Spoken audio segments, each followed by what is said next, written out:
Hello, everybody, and welcome one more time. This is going to be episode number 1 for Behind the Dancings, where I invite people who have something to contribute to what we care about this channel, which is subculture and alternative music and dancing. This time we have Mr. Carlton, who is being a part of the Northern Soul scene ever since the beginning up to modern day. I'm going to let him introduce himself so he can tell you the story himself. Hi, my name is Colin Gabsy. I've been in the Northern Soul scene since I was 14. I'm now 63, but still participating. I've seen many changes in dance music, but Northern Soul has always stayed the same. I would like to ask you first, how would you define Northern Soul? Not the emotional part for you, but for somebody who doesn't know nothing about Northern Soul, how will you define it really shortly? Well, I would say Northern Soul is very, very good for exercise because of the up-tempo beat. But Northern Soul is like it's a family. Once you've joined, you are part of that family. But I will say something more technical. How would you explain to somebody who has no idea about it? The actual dance routine itself, Yeah, how would you explain the whole concept of Northern Soul? Well, Northern Soul is a lot of people used to compare it against Motown. The Motown is a 3-step beat, whereas Northern Soul is 4 steps, which is why you include the glide as you move on the floor. And the old point of it is it also brings a bit of Bruce Lee sort of movements into that dance. Yeah, I would say too, it's a subculture, a complete subculture too. Oh, gosh, yes. It used to be very underground at the very beginning. My other question that I have for you is, what does it mean for you as a person, emotionally, for you personally? What does Northern Soul means for you? It's my life. It's through and through. You know, when you walk into the place it's going to be held, you walk in, your friends talk to you, you hear the music, you drop your bag, you're on the floor. It's Yes. so mind controlling to make that. I don't know. It puts you. It's same as drugs. Not that I take any. It's the same. It's a drug where you've got to go and enjoy the music. Yeah, I definitely agree. And can you tell us the story on how you got into Northern Soul? I read it already, but I want you to tell the story yourself.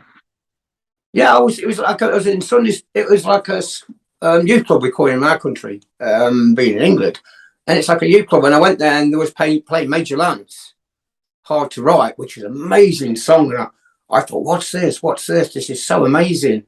And I asked the DJ guy, and he goes, "Oh, some Northern Soul guy let me borrow it."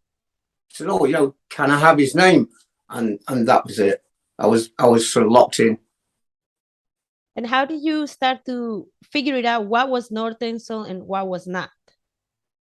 It's like I say, it's down to the beat, the artist, and the tempo of the actual beat as well, because there's a bit of Latin American in there as well. Oh yeah, there's like Latin soul. Sometimes Boogaloo songs can be considered part of Northern Soul. Definitely, you guys created a complete different way on how it was danced in the Americas. I'm always very amazed on how the British interpreted dance, because nobody in the United States could dance to that music. It was just like go-go dancing, and they didn't know what to do with it. What did you listen to before that? Whenever you were a teenager, what were you into before you got into Northern Soul? I was into, I don't know if everybody knows, like Vivienne Westwood, a very, very famous fashion designer. She makes music? No. She's the one with Malcolm McLaren. You must have heard of that guy. He started the punk scene with the Sex Pistols. Oh yeah, I don't know about British punk in general. Yeah, I don't really listen to it. that's what I started off with. I was punk. Oh, that's so cool. I had a discussion with somebody the other day because they were saying that Northern Soul is not a mod dance, but there's mods who participate in the I've had a Vespa and a scooter. I've had the fights with the leather guys. When I was younger, the mods and rockers used to fight each other, and the music came along with us with ska, northern, and like for example, the Who, people like that, that was a cultural change from changing over from mod to Northern Soul. I want to focus a little bit because we both teach. I want to talk about the dancing influences. How because a lot of people think first. Let me ask you: do you think Northern Soul has basic dance moves, or you just gotta feel it, like people says on the internet? There is basic steps: 1, 2, 3, 4, slide, back step, forward, 1, 2, 3, 4, and that's the movement. And what you have to do is try and connect them all into a sequence to create smoothness backwards and forwards. But you've got to feel it here.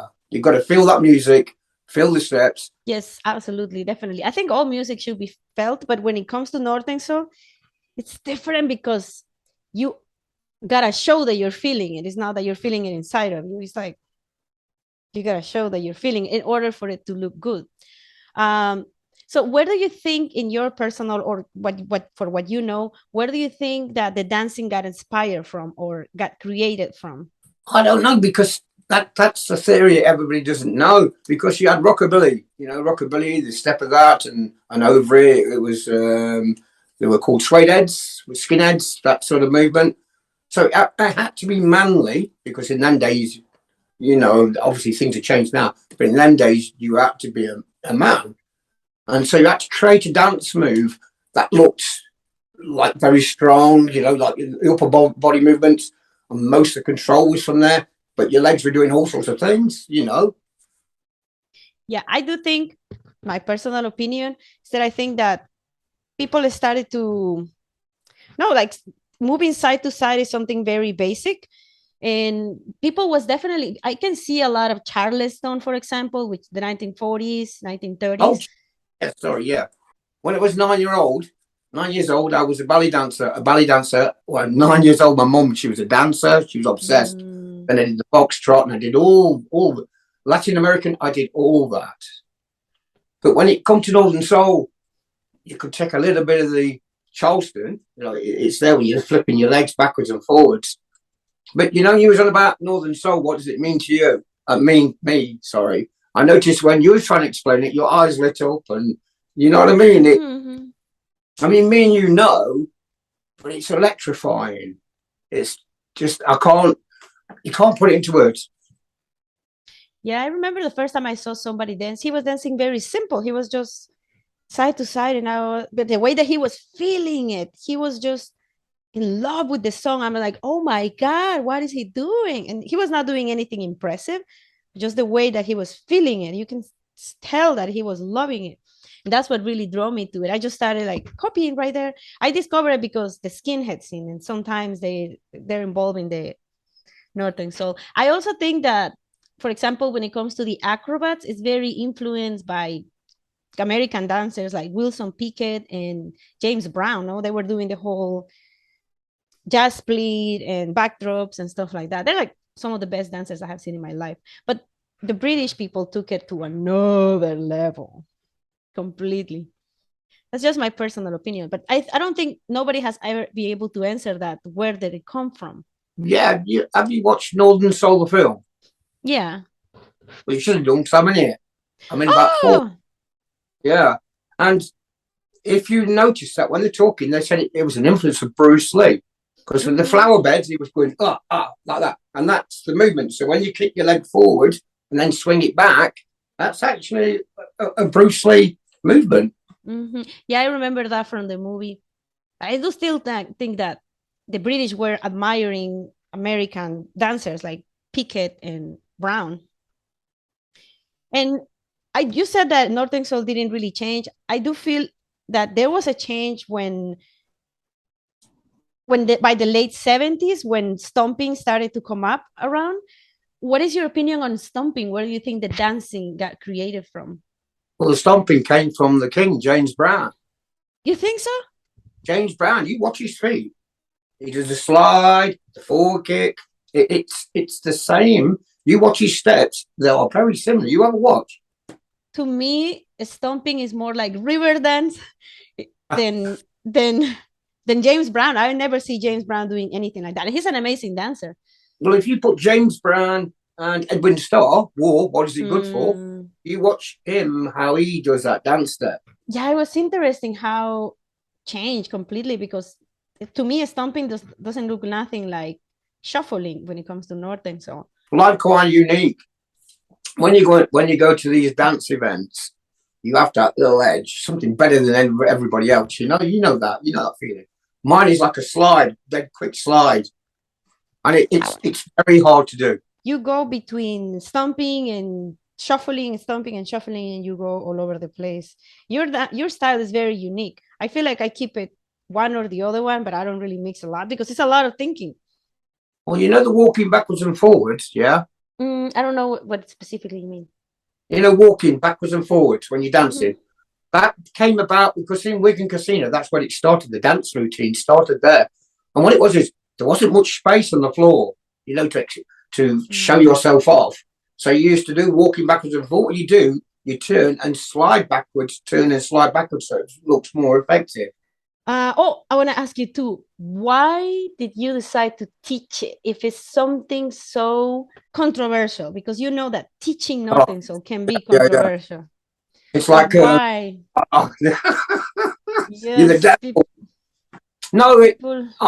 I watch so many people, and when I dance, because I'm not being big-headed, people come and I've been in so many competitions and things, and people come over to me and say, "Oh, I love to dance like you." I says, it is very easy, and I just give them the confidence to go on the floor and then make their own routines after I give them the basics. Exactly. That's what I try to explain to people. And I say, I just give you the basics for you to build up your own style, for you to build up your own thing. It's not about doing it exactly like me. What is the 2 basic moves that you teach first to your students? Basic 2 is the 4-step, 5, backwards and forwards. Then I teach them the spin, the acceleration, then go faster. What people want, when they ask me, they go, "Oh, I love to learn them steps, but I also want to learn how to spin." Stomping is a waste of time because they go, "I can't do that." I try to break down stomping really easy, but I know that it's something that it takes years. I've been doing it for years, and I still struggle a lot with stomping. Again, because I learn only from watching other people, and there's nobody who teaches it. So I struggle with it. I've been doing it for years, and I'm still struggling. How do you deal with the people bashing you about you teaching it and saying that you're ruining it? I give it them straight back. I said, people who ask me that they want me to teach them, I turn around and say, you go and tell them they have to learn it on the dance floor. They ain't going to happen because they've sat there and watched and they can't pick it up. Yes. You learn it by yourself, not just by watching and dancing? But that's years ago. When we did do the Northern Soul, we used to pick a piece of that guy's dancer and that. So you used to watch, go home, practice in the bedroom or in the garden, and then you started perfect it. You just get the lino on the floor, cushion floor from the kitchen, cushion floor. Yes. That video was very viral. Practice on that, so it makes you slide better. Yes, I remember that video. I didn't even know your name at that time. I remember saw it on Facebook, viral. And then when I saw your YouTube channel, that's the same guy from the video. Yeah, it reached 10 million. 10 million people. Yeah, I remember it was everywhere. I was DJing in Prague and someone come on the phone and was just between me set. And he says, "You've gone viral, mate, you're 5 million. And then I went back to my hotel and he said, "You're on 10 million. I thought, why? It was really cool and so casual. Oh yeah, what do you think it lost strength in the moment? Because it had a peak in England and then whoop, it went down and went to sleep for a couple of years. That was because at that time the recession hit this country and it was really, really bad. So getting venues up and that, there was no money to do that. And then after that, people went sort of into New Romantic. Yeah, New Romantic is like that group. No, after Modern Soul, I stopped. I don't really do acid jazz and everything that follow.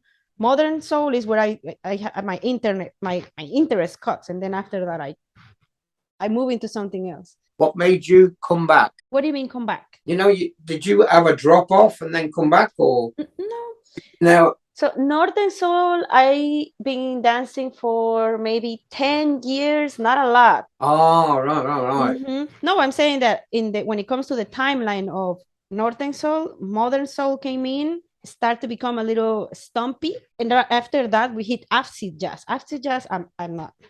It's a complete different thing. But I do think acid jazz dancing comes from stumping. I think so. I don't know. Yeah. Well, Northern Soul's got a lot to do with a lot of different types of music now. I mean, at that time, Tom Jones, very big, but he's like the Beatles, he's very, very big in England. And all these other groups tried to make a Northern Soul. Like, they just tried to jump on the bandwagon because most of these artists in America, in Hitsville, in Detroit it was, where it first all started there. And they actually all got together and probably made 500 records. That was it. They didn't make any more than that. And then, as you know, with Russ Winstanley, they went over to America and bought all these records, loads of these records, which then made them famous. So technically, they were like millions of people liked them, but they never knew until they started hearing that England's doing it. Yes, a lot of the times in my social media, people says, "Oh, the British appropriated the music and they took the black people music," and I'm like, nobody wanted that music in the United States. This music would have been forgotten if it wasn't because they took it back and gave it value and dances, and they made it survive. Otherwise, probably a lot of those things wouldn't have survived. Well, it was an accident because the guy was speaking to somebody in America. There was a warehouse full of 50,000 records, all just thrown about. They were just literally millions of pounds worth of stuff now. Which I'm obsessed with collecting the records. I've got so many white labels. You know what a white label is, don't you? It could have cover up. Yeah. And if that guy had not gone over. And the music will be destroyed. Yeah, which is quite sad. What is your most expensive record? Gwen Owen, Just Say You Wanted, on original Valgo record, £6,000. And you got it at? I've got the original one, yes. No, but you got it at how much? Oh, 60,000. You spent $60,000 on a record. No. When I went to Wigan Casino, I had 3 records. What you do, you go to the casino, you purchase records. You get 2 big label records, you smash one, literally smash it, then you only have one. So that record is like way up price. And that's what they used to do. But you will not sell it. That's when I die, I've left that to my daughter. That the whole competition with the records, gives the impression to everybody who was not there that the Northern Soul scene became very pretentious and competitive. Yeah. Right? Because it was all about rarity. So I don't know, because I was not there, but the image that gives me is that everybody was competitive. Yeah, because when someone got like a really, really famous record, they used to cover it up with probably some other label name. So if anybody's seen in a box, they'll go, "Oh, it's just so and so." Then he would put it on, and it's like, wow, floor just erupted. What's your favorite record? Well, I don't really have like this thing for records, so I like songs. Yeah, I don't really collect records. I have other interests. My partner collects stuff like that, but I am not into it. What song sticks in your head? It depends, not on the day, but lately the song that I've been completely obsessed is this starved loved heart of mine, or something like that. I don't know how to say This old heart of mine. Yes, by Marvin Gaye. Yeah. Pretty modern, but sounds so old and genuine. I love it. I'll send you a really nice one, and it's called, to dance to. It's amazing, and it's called "Love Is Wonderful, Love Is Beautiful." Amazing. Right? And I'll send you the link because I can't remember a name right this minute. I think it's okay. Been something I can't remember, but yeah, I feel you. Whenever you find a song that you like, I will abuse it until I can't listen to it anymore. Where did you go in your country when you want to do Northern Soul? Well, I live in New York. Before the pandemic, we had a couple of soul nights, different ones, but after the pandemic, we have one, and no offense if somebody that I know from that party is watching, it's boring. It's a lot of American funky stuff, nothing Northern Soul. It's just the same beat again and again and again. What I love about Northern Soul is you can have a funk song, and then a Latin song, and then a modern soul song, and then a crossover song. So it's so diverse, you never get bored of it. The whole that part is boring. Tell you where it's getting big, Alabama. Alabama in America. Oh, they have soul nights? Yeah, because I got interviewed by the TV station there, 42K, and they interviewed me about the dancing, and they saw that one that reached 10 million online. And all of a sudden now people asking me questions, ringing me and asking, oh, what record do you think would be good? And I said, the best thing you could do is go around second-hand shops and listen. Yeah, I feel like some people have trouble understanding when a song is Northern song and when it's not. When, like, you have been a dancer, the rhythm goes into your body. Like with Motown, because this is in England. If you talk about Motown, Northern Soul, it's like, whoa, Motown, no. But that is an influence. There's so many stars came from there. Back to that, but it's a 3-step sound. Duh, duh, duh. Then you got the 4-step. Duh, duh, duh, duh. You get it? So that's the beat of the Northern Soul feet work. I mean, you can dance to Motown, but the beat of Northern Soul carries you. Where do you think it's Northern Soul is heading nowadays? I feel like the movie created a revival and people feels nostalgic, and a lot of people went back to their records and the dancing and their old clothes. And I feel like it happened after the movie. But where do you think is headed right now? Well, in Britain, it's very big. There's literally 40 or 50 events every weekend. No, it's still big. It's still big, and we need, because we're getting old, we started it, so we're getting old. So a lot of youngsters are starting to come into this, and they're enjoying what they're doing, and they are carrying it on. Like yourself, when somebody brings somebody along who doesn't know Northern Soul, you can see them, they're like, oh, I don't know this song. And then after a while, the next thing you know, they're on the dance floor dancing, because it's like a drug. It draws you in, saying, come on in. I think it's the music. It's the music. The music is just so emotional and it's sad in most of the music. Have you noticed too that some musicians are going back, like you said, to jump into the wagon, but they're doing it nice. Some people are doing it very nice. Some other ones are like, some people are nice. Have you heard new musicians that you think are doing it properly? Well, I had to dance Northern Soul for Liam Gallagher. You know Liam? Oh, I think you sent a video. No. That's another one. But they're modern young kids, and they're trying to turn it to sort of 60 style, 70 style. But no, Liam Gallagher, you know the Gallagher brothers? No. From New York. No idea. They're like they what started the 80s. They're the 80 guys. You know what I mean? They're like really big. No idea. The thing is, like, I have the cultural barrier because I'm from El Salvador. I'm from Latin American country. Yeah. So yeah, especially British culture. I am so. Well, do you know Jamiroquai? Mm-mm. The artist? No, he's very sort of Latin. He did Latin. He just Latin type, and he always performs on video on a moving floor. Oh, it's amazing to watch. Jamiroquai. Jimmy McGuire? No, Jamiroquai. One word. Oh. I thought his name was Jamiroquai. No, Jamiroquai. Jamiroquai. It's like in America when you turn around, you say vehicle. Like what? What? I've seen him dance. He's really good. I feel like his style is more acid jazz. Yeah, but he's actually Northern Soul. He loves Northern Soul. Really? I never did know that. That's interesting. We have a dance crew here, and one of the girls loves him. I don't know, listen to his music. I just know one song because he was popular in a movie. Have you ever seen the film Quadrophenia? I think I saw it a couple of years ago. It was all the mods and rockers.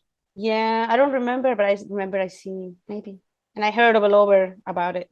What if you want to know something about the dancing? Have you seen the film Soul Boy? It's the kid who becomes a DJ, no? That's it. Yeah. The kid who is in the spectrum. Oh no, that's Northern Soul. That's Northern Soul, the film. No. I'm talking about this kid who he's neurodivergent, and they set up a party for him because he feels welcome in the Northern Soul scene. It's more like a documentary. Yeah, that's right. Yeah, Soul Boy itself. It was very influenced by a lot of drugs in them days because there was no work, money was not much. People turned to drugs, not all of them, but some did, and when they make the films, they always base it on the drugs, and I don't know why. I noticed that in the Northern Soul, the movie, the film, they did a lot of drugs. You know, they did Yeah, a lot of that situations. that's not the truth. It's I don't think it's 100% the truth, but I can see how they needed to add some drama or something negative. It cannot be just a movie about somebody happy. So I can see how they went down the drug But to but add drama, no? a Northern Soul event, you don't drink alcohol. Mm-hmm. Years ago, nobody had alcohol. It was just Coke, soft drinks, water. So why, if they're doing soft drinks, why would they need drugs? They just pretended that's what it was like when it wasn't. Because a lot of Northern Soulers over here are very angry at that movie because yes, there's drugs around. There's drugs around anywhere, wherever you go, but Mm-hmm. it wasn't like an influence of what it was. I think that they just tried to give one example on how drugs can be bad and to add drama to the movie. Otherwise, it would be boring. Some people said to me, "Is that what Northern Soul was like?" I said, "No, it's not like that." No, but you know, Northern Soul people are very protective of their music. Very protective. Gatekeepers. Oh, we call them we call them Northern Soul Police. Police. Oh my God, yes. Because like you yourself, you've experienced it where you say one word and that's it. Everybody on you. Did you? Sorry, I'm not sort of turning it No, around. go ahead, go ahead. Do you remember when you started doing the burlesque bit? Yeah, yeah. It was really bad. You got attacked for that, didn't you? Yes. But I mean, nobody's paying my bills. I gotta do what I gotta No. do, and I do what I love to do. Every time I've been in so many films, I've been in so many TV shows, and there's a big thing in England called Strictly Come Dancing. Big TV show. I actually appeared on there dancing Northern Soul. Do you still have events as a DJ? My life's changed around a little bit. I'm a full-time caregiver for my mother. She has Alzheimer's and cancer. So like everything at the moment is since lockdown, everything's slowed down. Yeah, I remember I saw that in one of your videos on YouTube. They're doing a feature of you, and you were Yeah. explaining that situation with your mom. It's then very hard to get someone to babysit for mom so I can go out and do what I do. I would say for 2 years, I've not done anything for 2 years at the moment, and it hurts me. I mean, I practice in my bedroom, you know, just play music. And do you still teach? Yes, I do Zoom dancers. It's a company in Derby, a dance studio. They're university recognised, and they're doing cultural, different types of dances. And they always ask me to participate on a Zoom to show them how to dance. That is so cool. How can we find that for people who's interested? You need to go to Deda's Derby, DEDA. It's a dance studio, very, very professional dance studio. Okay. And do you have it every week or every other month? It's when they do the cultural bit every so often. If someone's got an assignment in dance, they can pick a particular one, and then I'll then dance to about sort of 40, 50 people. Yeah, I think Zoom is even more controversial than teaching in person. You're not teaching in person anymore? Not since mom, no. Do you have any plans for your YouTube channel? That's what I mean. That's what I want to do. But at the moment, everything's on hold at the moment, which is really breaking my heart because I love to do things like that. But I also love my mother, you know, so it's hard. Yeah. Yes, family first sometimes. You Yeah, have to. yeah. But because mom's at the very end stages right now and she's not got long left, but then my career will then take off. Trying to go full-time dancing? Yeah, yeah. I did see you as like you will do really good on social media.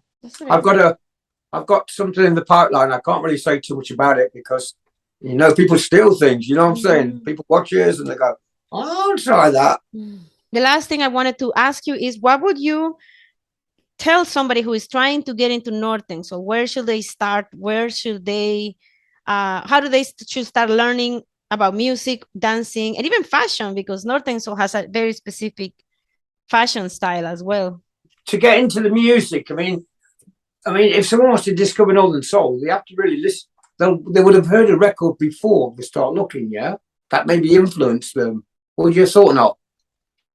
I think in modern days, you can just go to YouTube and find a whole list of songs, honestly, these days. Yeah, but what I meant was you said, what would they do? And I'm just trying to find out how they get interested in Northern Soul first. How would they discover it? You know what I mean? That's what I mean. Try and find a local event where you are to see if you can go to there and start experiencing what people do, start talking to people, and they could then introduce you to places where you can purchase clothing from. I noticed that some Northern Soul people are very not welcoming to new people. They're skeptical because a Northern Soul event, people don't get drunk, don't pick fights. That's not what we're about. So when somebody new's come, they're going, are they going to start trouble? Because when they come in, when people come in, they take the mickey out of us. They have a glass on the dance floor. You know what happens when you've bedded your talc in the floor? Because do you use talcum powder? If I need it.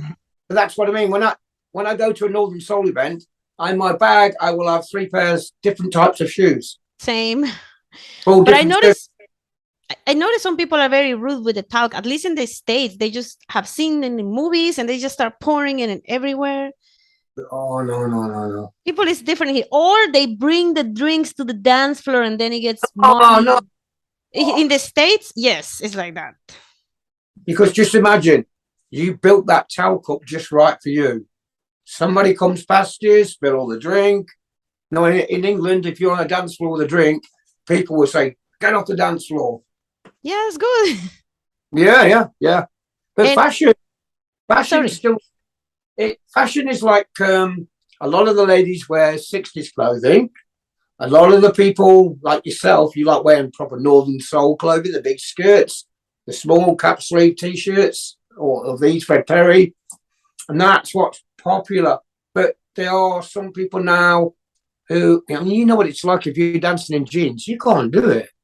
No, it's uncomfortable. I know. That's why we have baggy trousers and baggy skirts. It's so much easier. Anyways, closing up pretty soon. How can we find you on social media? Yeah, my name is Carlton Gabsy. I've got all my Northern Soul on there, but I've got a project at the moment, and I'm just building up videos at the moment. I think your YouTube channel is already a good place for references and visuals when it comes to Northern Soul inspiration or references. Anyways, Carlton, we're gonna cut it right here. Thank you for tuning in. I will see you next time, and bye-bye. You take care and have a safe day.